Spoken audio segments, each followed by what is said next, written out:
અમારા ગામમાં બાળ મંડપ છે અત્યારે, તો અત્યારે ધુકડો લઈને છોકરા નીકળ્યા છે, બરોબર?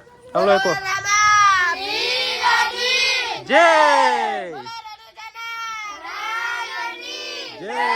હેલો ફ્રેન્ડ્સ, ગુડ મોર્નિંગ, જય શ્રી કૃષ્ણ, જય દ્વારકાધીશ. કેમ છો બધા? મજામાં ને? તો સ્વાગત છે તમારા આજના નવા વિડીયોમાં. અને અત્યારે જો 10:30 જેવો ટાઈમ વાગી ગયો છે અને આપણે આપણું મિશન સંભાળી લીધું છે.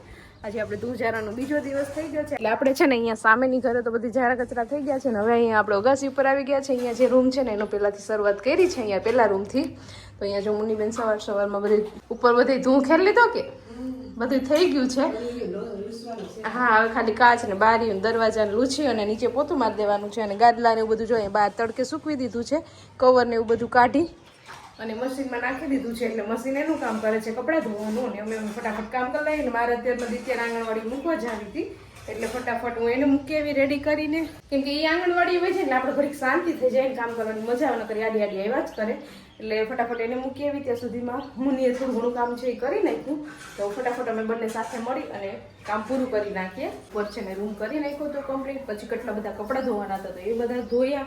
અને અમારે મુન્નીબેન ને પાછું જમવા જવાનું હતું કા મુન્ની, એટલે વચ્ચે થોડોક સ્ટોપ આવી ગયો તો અમારે. અને અત્યારે જો આપણે રસોડું આજે લઈ લીધું છે, ઉપરથી બધું નીચે ઉતારી લીધું છે. ખાના તો આપણે સાંજે કરી જ નહીં ખાતા, એટલે બધે જો અહીંયા છે ને સાબુના પાણીથી બધું રસોડું ધોઈને ક્લીન કરવાનું છે.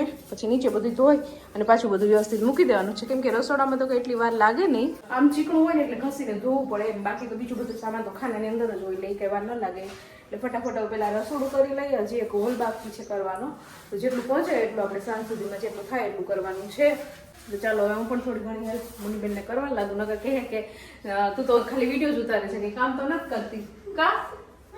ચાલો તો આપણે ક્યારના 2 વાગ્યાના રસોડામાં વળી ગયા હતા. તો અત્યારે જો આપણું મસ્ત મજાનું રસોડું છે ને એ ક્લીન થઈ ગયું છે. આપણે અત્યારે ઘડિયાળમાં વાગી ગયા છે 4:15 અને એકદમ સરસ ચોખ્ખું થઈ ગયું છે આપણું રસોડું. બધું ઉપર છતમાં બધે પોતા લગાવી આખું રસોડું સાબુ પાણીથી સાફ કરી નાખ્યું છે.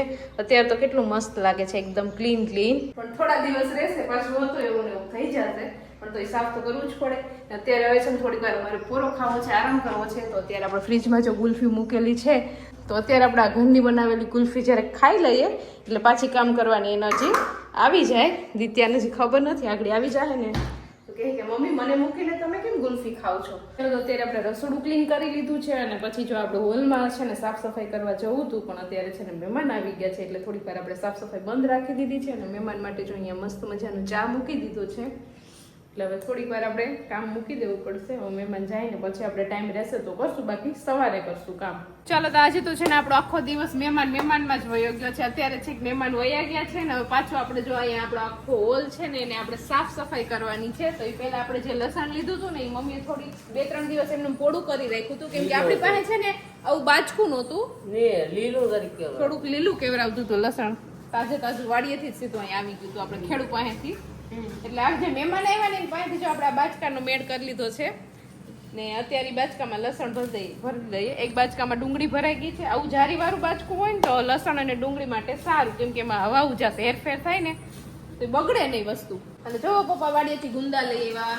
તમારે કોઈ ગુંદા ન હોય તો તમારે ઘેરથી ગુંદા લઈ જજો. અને આટલું હવે છે ને આપણે જો ધીમે ધીમે પાછું શાકભાજી થવા માંડ્યું છે. રીંગણા ને ભીંડા ને ગુવાર ને ચોરા ને એવું બધું છે. અને આ છે આપણી વાડીના જાંબુ, જો કેટલા મસ્ત છે, પિંક અને ગ્રીન.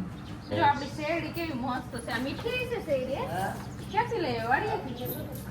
વાડીએથી જો આપણે ગાય માટે આપણે જો આ વાડીએથી આ છે ને આનો રોપ જ વાડીએ લઈ ગયા હતા. આ શેરડી ગાય માટે આવી ગઈ છે ને. આપણું બચ્ચું જો કેવું મસ્ત છે ને. ચાલો તો અત્યારે છે ને 7:45 જેવો ટાઈમ વાગી ગયો છે ને. અત્યારે આપણે છે ફ્રી થયા છીએ, કેમ કે આપણે હોલ ને બાકી હતો જરા કચરા કરવાનો, તો એ પણ થઈ ગયું છે. અને અત્યારે જો આ પપ્પા દીકરી રેડી થઈ અને ક્યાંક જાય છે. કઈ બાજુ જાવ છો? કઈ બાજુ જાવ છે ને તો ખબર જ ન હોય, એવી રીતના પૂછે કે આ ખબર જ ન હોય. વાહ ખબર હોય ને એટલે તમને પૂછવું પડે. વ્યુઅર્સ ને નો ખબર હોય, તમને તો ખબર હોય ને. જો એમાં આવો જલપાઈ તમને બધા અમને મને દિત્યાને મોકલે છે કે બારોબારથી શાક લઈ આવો, મંચુરિયન લઈ આવો, આ લઈ આવો, તે લઈ આવો, કેમ કે આખો દિવસ કામ કરીને થાકી ગયા. એની પાસે શાક બનાવવા જેટલી શક્તિ નથી હવે, એટલે આપણે બહારથી શાક લઈ આવવું પડશે આજે. એવું નથી, પણ જો ઝારા કચરા કરતા હતા ને અત્યારે મોડું થઈ ગયું, 7:45 જેવો ટાઈમ વાગી ગયો ને વચ્ચે મહેમાન આવી ગયા ને એમાં ખોટી થઈ ગયા. બાકી તો આપણે ટાઈમસર બધું થઈ જાત. ને અત્યારે છે ને અમે ઘરે પરોઠા બનાવી નાખશું અને નરેશ છે એ પંજાબી શાક ને મંચુરિયન ને થોડું ઘણું ખાવાનું મન થયું છે ને મહેમાન પણ છે આપણે મુન્ની બેન એની મહેમાન ગતિ પણ થઈ જાય ને આપણે પણ થોડું ઘણું ખવાઈ જાય એમ સાદું ને સિમ્પલ આપણે કઈ બહુ લેવાનું તો છે નહીં. હા તો હું અને દિત્યા જાય છે અને લઈ આવ્યા માર્કેટમાંથી બધું. હા તો સાથે સાથે જો અમારી દિત્યા બેન હથવારો કરાવવા જાય છે. કા દિત્યા તારે જવું પડશે ન જા તો ચાલશે? નહીં મારે જવું જ પડશે. એના વગર શાક નહીં આપે.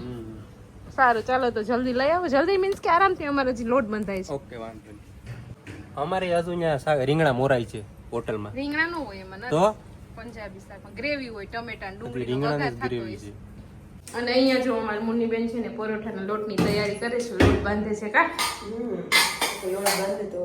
હા આપણે પરોઠાનો લોટ બંધ જાય ને પછી આપણે ચૂલા પાસે બેસી અને ઠંડી હવામાં આપણે પરોઠા બનાવવાના છે. ત્યાં તો નરેશ કદાચ આવી જશે. આજે અમારે લેટ થઈ ગયું છે.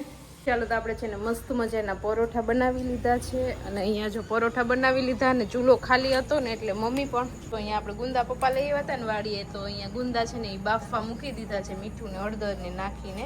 ગુંદાનું અથાણું બનાવવું છે ને આપણે એટલે ચૂલા ઉપર મસ્ત ગુંદા આગળ બફાઈ જશે. જમી લેશું. અને નરેશ અને દિત્યા પણ ગયા હતા બહાર શાકભાજી લેવા કે શાક લેવા તૈયાર. યો માં કેટલો દરવાજો ભટકાયો. શું લઈ આવી બેન? એવું છે તો નરેશ ગયા હતા શાક લેવા કા તો લઈને આવી ગયા છે ડબ્બા. અમે અમારું કામ કરી નાખ્યું ને તમે થોડાક લેટ થઈ ગયા. તો અહીંયા ઓલો હોટલ વાળો તો રીંગણા મોરતો હતો. રીંગણા હોય જ નહીં આમાં નરેશ. પણ એના બીજા શાક માટે રીંગણા મોરતો હતો. એવું છે. ને નરેશ ને એ લોકો હજી જાય છે શ્રીખંડ લેવા માટે. ને મુન્ની બેન જો કામ કરીને ફ્રી થયા હતા ને ફ્રી બેહવું ન ગમે એટલે જો અત્યારે સવારના શાકની તૈયારી કરવા માંડ્યા. સીધું વઘારવાનું જ રહે મારે. ચાલો તો છે ને બહુ ભૂખ લાગી ગઈ છે કેમ કે આજે છે ને ટાઈમ થોડોક ઓવર થઈ ગયો છે. અત્યારે જો ઘડિયાળમાં 9:45 વાગી ગયા છે. બાકી 8 વાગે જમવા બેસી જાય તો નરેશ શ્રીખંડ લઈને આવે ને પહેલા આપણે જમવાની બધી તૈયારી કરી લઈએ એટલે ફટાફટ પહેલા જમવા બેસી જાય. કામ કરીને બહુ ભૂખ લાગી છે. ચાલો તો જો નરેશ છે ને અહીંયા 2 જાતના શાક લઈ આવ્યા છે. શ્રીખંડ લાવ્યા છે અને આમાં થોડુંક મંચુરિયન પણ લાવ્યા છે. કઈ જાતના શાક છે? શું છે શાકનું નામ? પંજાબીમાં બધે હરખા જ લાગે મને સમજાણું. હું તો ખાલી નામ અલગ હોય કા? બધું હરખું જ સ્વાદ લાગે. બધાયનો હરખો જ હોય. જરાક તીખા મોરાનો ફરક હોય. દિત્યાબેને તો જો રહેવાતું નથી ને એટલે કરી દીધું છે ચાલુ જમવાનું. તો ચાલો આપણે પણ ઠંડુ થાય ને પહેલા જમી લઈએ કા? બરોબર. ચાલો આવી જાવ. ચાલો તો આજે થઈ ગયો છે બીજો દિવસ. તો પહેલા બધાને જય શ્રી કૃષ્ણ. અને અત્યારે જો આપણે છે ને પાછું સાફ સફાઈ અભિયાન હાથમાં લઈ લીધું છે. કાલે હોલ ને કિચન ને ઉપરનો રૂમ ને એ બધું થઈ ગયું હતું ને આજે છે ને અમારે આ સ્ટોર રૂમ કરવાનો છે. તો આ તો અમારે કાંઈ યુઝ નથી કરતા. અહીંયા સ્ટોર રૂમ છે ને બધી વસ્તુ અહીં મૂકતા હોય એટલે આ બધી સામાન છે વધારાનો તો એ બધું આજે આપણે અહીંયા સાફ સફાઈ કરવાની છે વ્યવસ્થિત. તો જો મુન્ની બેન અત્યારમાં વળગી ગયા છે કા? હા હમણાં અમે અહીંયા સાફ કરતા હતા ને તો એક ઉંદેડી નીકળી શરૂઆતમાં જ અમારે એટલે હવે એને બહાર કાઢ્યો છે ટક. અને હવે જો આ બધા ખોખા ને બોક્સ ને આન તે બધું નીચે ઉતારી બધું વ્યવસ્થિત કરીને પાછું ગોઠવી દે. આ રૂમમાં એટલી બધી કંઈ ખાસ વાર નહીં લાગે. દિત્યાબેનને હું આંગણવાડીએ મૂકી એવી છું. આવે ને પેલા ફટાફટ આપણે આ રૂમ કરી નાખીએ એટલે આપણા ધૂળજારા છે ને એ પૂરા થઈ જાય. ચાલો તો જો આપણો છે ને સ્ટોર રૂમ આપણે મસ્ત મજાનો થઈ ગયો છે ક્લીન એકદમ. બધા બોક્સ નીચે ઉતારી વ્યવસ્થિત પાછું ગોઠવી દીધું છે. નીચે જો સરસ મજાનું પોતું મારી દીધું છે. અત્યારે તમને મોટરનો અવાજ સંભળાતો હશે કેમ કે પાણી આવે છે એટલે. હવે આ એક આપણો કમ્પ્લીટ રૂમ થઈ ગયો છે. અને કામ કરીને છે ને એનર્જી થોડીક વેસ્ટ થઈ ગઈ હતી ને તો અત્યારે છે ને પપ્પા અમારા માટે ગોલા અને ગુલ્ફી ને એવું બધું લઈ આવ્યા છે. દિત્યાબેન પણ ભણીને આવી ગયા છે આંગણવાડીએથી. તો જો આપણા મસ્ત મજાના ગોલા આવી ગયા છે અને ગુલ્ફી પણ સાથે આવી ગઈ છે. તારે ગોલો ખાવો કે ગુલ્ફી? બે ખાવું પડશે કા? અને અહીંયા જો માણસો બેસી ગયા છે બધા ખાવા માટે. નરેશ તો ઉઠીને સીધા આવી ગયા છે કા? કામ કઈ કર્યું નથી એને. આ ગુલ્ફી છે આ એવું લાગે ઓલા જેવું લાગે છે. શેના જેવું? ટ્યુબ જેવું. પેકિંગ બદલાયું છે. તો ચાલો ફટાફટ ગોલા અને ગુલ્ફીને ઓગળી જાય ને પહેલા આપણે મસ્ત મજાનું ઠંડા થઈ જાય એટલે પાછી કામ કરવાની થોડીક તાકાત આવી જાય કેમ કે આ હોલ હજી છે ને આપણે વ્યવસ્થિત કરવાનો છે. ચાલો તો મસ્ત મજાનો ગોલો અને ગુલ્ફીને ખાઈ લીધી છે અને ઠંડા થઈ ગયા છે એકદમ. અને અહીંયા જો આપણે હોલ પણ મસ્ત મજાનો થઈ ગયો છે સરસ ચોખ્ખો. અને નીચે પણ જો ભીનું પોતું મારી દીધું છે. આપણે ધોવું છે આ હોલ ને ફળિયું ને બધું. જો હજી ઉપર મકાન ચણવાનું કામ ચાલુ છે. હવે 2-3 દિવસનું કામ છે એમ કહેતા હતા એ ભાઈ. હવે 2-3 દિવસ કામ થઈ જાય ને પછી આપણે નીચે ફળિયું ને આ હોલ ને બધું ધોવાનું છે. બાકી તો હમણાં પાછી સિમેન્ટ ઉઠશે. ઉપર ચણવાનું કામ ચાલુ છે એટલે ધૂળ ને સિમેન્ટ એટલે પાછું હતું એવું થઈ જાય એટલે એ બાકી રાખ્યું છે ધોવાનું. ખાલી ભીનું પોતું મારી દીધું છે. અને અહીંયા પણ જો હજી પોતા ચાલુ છે મુન્નીબેનને. અને અમારે હજી જો આ ચેરનો થપ્પો છે ને એ આખો ધોવાનો છે, કેમ કે અત્યારે પાણી પણ આવે છે અને ગંદી થઈ ગઈ છે એકદમ.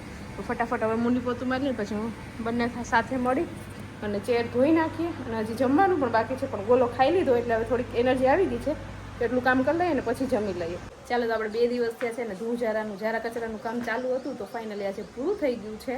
અને મહેમાન જો આપણે રોકાવા આવ્યા હતા તો એને પણ અત્યારે જવાનો ટાઈમ થઈ ગયો છે. તો નરેશ અત્યારે રેડી થઈ ભર તડકામાં. અત્યારે મહેમાનને કહું છું કે રોકાઈ જાવ તો રોકાતા નથી, હા કે 2 દી થઈ ગયા. લ્યો, તો હવે તમારે તડકાનું બેનને મૂકવા જવાનું છે. બરોબર છે, તો જાઓ, આવજો પાછા વેલા રોકાવા. હે, છત્રી લઈને જાશું. પણ ઓલું ઉડી જાય ને, કાગડો થઈ જાય પવનની. બીજી પ્લાસ્ટિકની છત્રી રાખશું. એ છત્રી કાગડો જ થઈ જાય.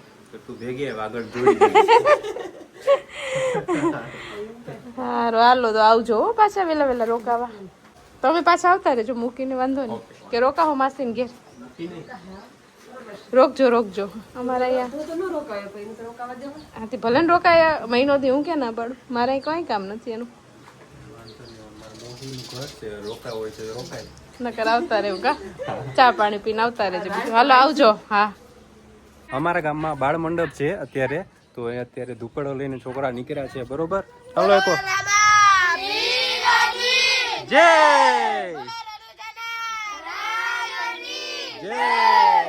બધા દર્શન કરવા માટે પહોંચી જાજો ને આપણે પણ થોડીક વાર પછી આજે કે કાલે દર્શન કરવા જશું ને તો ત્યાં તમને દેખાડશું હરકી રીતના. બરોબર ને? ગયા વર્ષે કર્યો હતો ને તમે? દર વર્ષે કર્યા છોકરાઓ બાળ મંડપ. તો આ વર્ષે આપણે આયોજન કરેલ છે. કેટલા દિવસ છે? 7 દિવસ. તો 7 દિવસ છે. હા, 7મે દિવસે ખડો થાય ને. ચાલો, તો આપણે બધું આપણે દેખાડશું. ચાલો, તો આપણે બાળ મંડપ ને છોકરાઓને રામાપીરની જઈ બોલાવી લીધી. હવે રેડી થઈને હવે અત્યારે જવાનું છે મારા મામાજીની છોકરી અહીંયા બાજુના ગામમાં રહે છે, ત્યાં દીકરાનો જન્મ થયો છે, 6ઠ્ઠી છે એટલે ત્યાં જવાનું છે. તો અત્યારે હું જાઉં છું માસીના ઘેર. મારે અને માસીને બેયને સાથે મળીને જવાનું છે. તો ફટાફટ જાય માસીના ઘેર ને ત્યાંથી એને લઈ અને પછી સ્કૂટી લઈને જવાનું છે. તો જો એ માસી છે ને મારે રાહ જોઈને જ બેઠા હતા. ક્યારના ત્યાં થઈ ગયા હતા કે ત્યાં થઈ ગઈ હતી, કઈ નહીં આવીને સીધી નાવા જ ગઈ. હા, તો તૈયાર થઈને મારે રાહ જોઈને બેઠા હતા. તો હલાવ જાવું ને? હાલો. હાલ. તો અત્યારે છે ને ઘડિયાળમાં 11 જેવો ટાઈમ વાગી ગયો છે. અને આપણે જો ગયા હતા મારા નણંદના ઘરે, તો ત્યાંથી આપણે 10 વાગ્યાની આસપાસ ઘરે પહોંચી ગયા હતા. પછી માસીના ઘરે થોડીક વાર બેઠા ને એવું બધું વાતો કરી ને પછી આવી ગઈ ઘરે. અને હવે થોડું ઘણું કામ છે એ કરશું ને પછી સુઈ જશું. તો વિડીયોને એન્ડ કરી દઈએ. તો તમને આજનો મારો વિડીયો કેવો લાગ્યો કોમેન્ટ કરજો, લાઈક કરજો, શેર કરજો. અને જો ચેનલમાં નવો હોય તો સબસ્ક્રાઈબ કરજો. આવતીકાલે મળીશું નવા વિડીયો સાથે. ત્યાં સુધી બાય, ગુડ નાઇટ.